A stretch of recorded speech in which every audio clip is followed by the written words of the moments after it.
કરજણમાં ભાજપાનો ભગવો લહેરાયો. 20માંથી 17 બેઠકો કબજે, કોંગ્રેસને મોટો ઝટકો. નમસ્કાર, હું સુનિલ પટેલ. કરજણ સમાચારમાં આપનું સ્વાગત છે.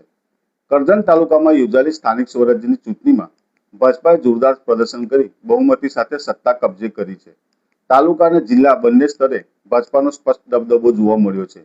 ગુજરાતમાં 26 એપ્રિલના રોજ યોજાયેલી ચૂંટણી ગરમાગરમ માહોલ વચ્ચે પૂર્ણ થઈ હતી, જેમાં ભારે ગરમી હોવા છતાં મતદારોમાં ઉત્સાહ જોવા મળ્યો હતો.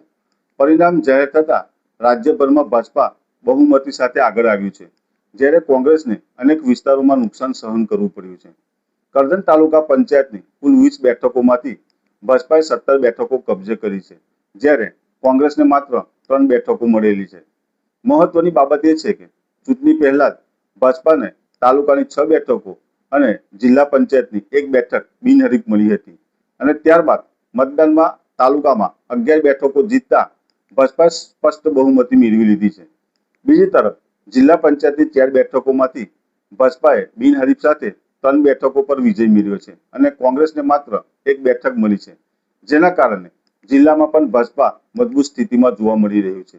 માર્જિનની વાત કરીએ તો જિલ્લા પંચાયતની કંડારી બેઠક પર ભાજપાએ સૌથી વધુ 5,888ના મતોથી ભવ્ય જીત મેળવી છે, જ્યારે તાલુકા પંચાયતની ચોરંદા બેઠક પર કોંગ્રેસ માત્ર 139 મતોની સૌથી ઓછી માર્જિન સાથે જીત મેળવી શકી છે. અન્ય બેઠકોમાં પણ ભાજપાનો પ્રભાવ જોવા મળ્યો છે. તાલુકા પંચાયતની સારીંગ બેઠક પર ભાજપાએ 2,215 મતોથી જીત મેળવી. મિયાગામ જિલ્લા પંચાયત બેઠક ઉપર 5,294 મતોથી વિજય મેળવ્યો. કુરાલી બેઠક ઉપર 1,237 મતોથી જીત નોંધાવી. દેથાણ બેઠક ઉપર 1,585 મતોથી વિજય મેળવ્યો.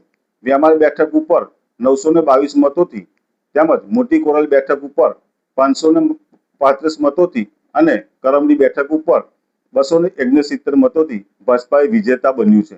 ઉપરાંત કંડારી, અણસ્તુ, કોલિયાદ, સાપા સહિતની બેઠકોમાં પણ ભાજપાએ પોતાની પકડ મજબૂત બનાવી છે.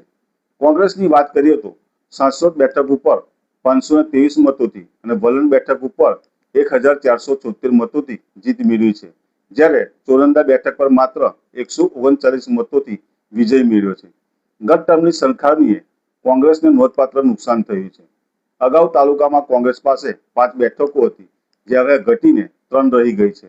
જિલ્લા સ્તરે પણ અગાઉ 2 બેઠકમાંથી હવે માત્ર 1 બેઠક કોંગ્રેસ પાસે રહી છે, જેના કારણે કોંગ્રેસ માટે આ પરિણામ ચિંતાજનક બન્યું છે. આ સમગ્ર પરિણામ પરથી સ્પષ્ટ થાય છે કે કરજણ તાલુકામાં ભાજપાની મજબૂત સંગઠન શક્તિ અને સુવ્યવસ્થિત ચૂંટણી રણનીતિએ મહત્વની ભૂમિકા ભજવી છે. બિનહરીફ જીત અને ત્યારબાદ મતદાનમાં જોરદાર પ્રદર્શનથી ભાજપાએ સરળતાથી બહુમતી મેળવી છે. બીજી તરફ કોંગ્રેસને સંગઠન સ્તરે વધુ મજબૂત બનવાની જરૂરિયાત જણાઈ રહી છે. કુલ મળીને કરજણ તાલુકાની આ ચૂંટણી ભાજપા માટે મોટી રાજકીય જીત સાબિત થઈ છે, જ્યારે કોંગ્રેસ માટે આત્મમંથન કરવાનો સમય છે. આગામી સમયમાં આ પરિણામો સ્થાનિક રાજકારણ પર મોટી અસર કરતા જોવા મળશે.